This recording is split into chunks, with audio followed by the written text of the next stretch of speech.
Lord Thompson of Fleet Street famously said, the news is what somebody somewhere doesn't want you to know. All the rest is advertising. Since the mid-1990s, as economic liberalization has also altered our social and political values, sections of the Indian press have been passing up advertising as news. This is very apparent to you all as readers, as we heard a lot of people talk about this even before the panel started.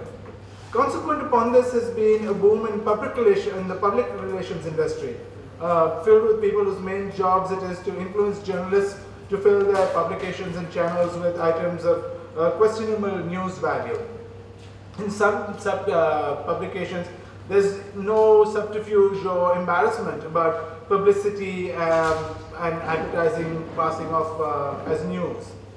To talk about the implications of all of this and what it means for our democracy, we have a stellar panel. And I'm going to start off by asking Samar, what exactly should readers know about paid news? What are the various forms it takes? And how widespread is this practice? Paid news is more than what we ordinarily believe it is. There is, of course, what people were mentioning just now, the advertorials. There is also space on the main news pages of newspapers, which is unfortunately sold by many. So much for the benefit of people who don't know what an advertorial is. Will you explain that, please? Yeah, an advertorial is something that has nothing to do with the editorial department of a newspaper, with the reporters and the editors. It is handled directly by the marketing departments. They go out and tell someone that you don't want to run through the newspaper, we will give you space, you write whatever you want, and we will put it there. You can simply say editorial. That's one form. There is the direct selling of editorial space. There is also, to my mind, the entire practice of journeys being paid for by companies. Suppose somebody wants to take you to see the, I don't know, the Airbus factory in France. That, to my mind, is also paid news. A company takes you on its and pays for your trip somewhere. That's paid news as well. So I think these are the three broad areas that constitute paid news.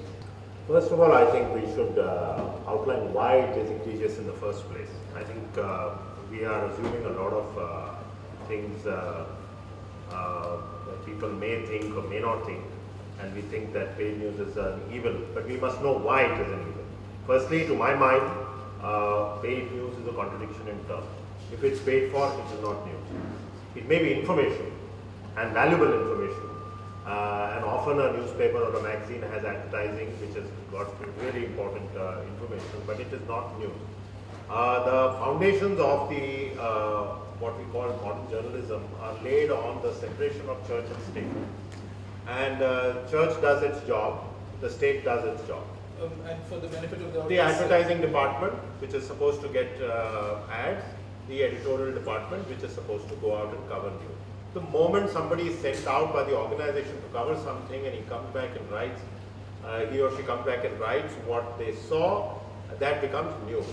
If they go out and come back and then several other inputs come into it from the advertising or advertising and PR inputs can come in. Let's not be naive about this. They can say, for example, take our version of things. But if that starts dominating the entire thrust and angle of the piece, it becomes paid for news, and it is no longer news. Now, if these very foundations are being shaken because of this cozy relationship that is building up, because of the walls that are breaking down, and most important, the reader is being shortchanged. Now, you are asking me what examples. I would say pick up any supplements, so-called entertainment supplements and all that. Do we know for sure what appears that morning is paid for, or is it that the reporter had an idea about a story, went out and did that story? We don't know. That is the whole problem. The problem, the editorial at least may, in extreme circumstances, have something written there, so there is something that the intelligence reader can find out and decide for themselves. But when your lead story is saying such and such person has done this wonderful thing and the movie is about to release the next week and it's passing off as news, and we suspect that there may have been some kind of commercial transaction that may have happened, the very foundations get shaken. And that is bad for democracy. That is why paid news is not something we can take lightly. It is something that should be condemned outright. This media is becoming more of a commercial venture, especially post-liberalization. Too much of this investment is gone into this, technology is coming, and media is simply expanding.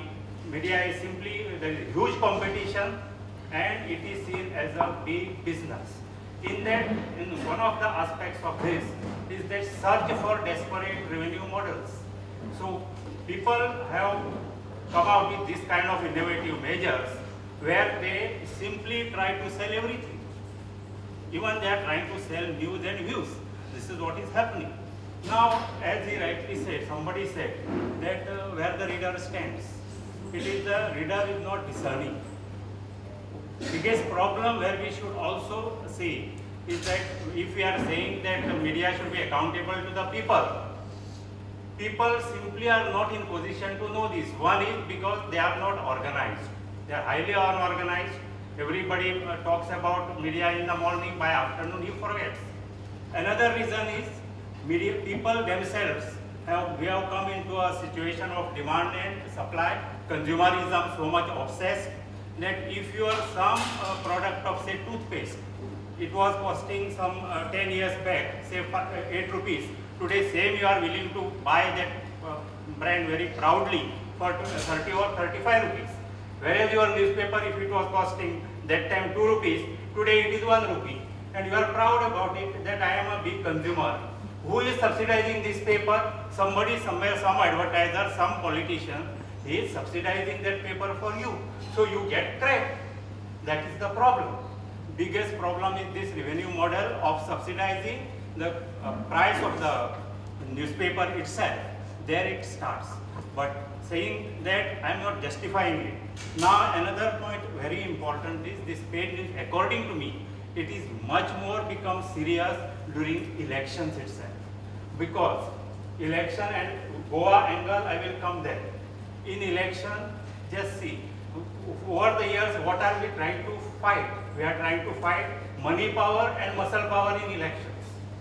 So, Election Commission, with the help of Supreme Court, has been trying to come out with innovative measures like filing your affidavits of your expenditure, your assets and all that, to see that people know about these rogues. Whereas, so on which side we should be there? Media should be fighting the money power and muscle power on behalf of the people, on the side of the people. But when you give packages to whom? One who can pay maximum.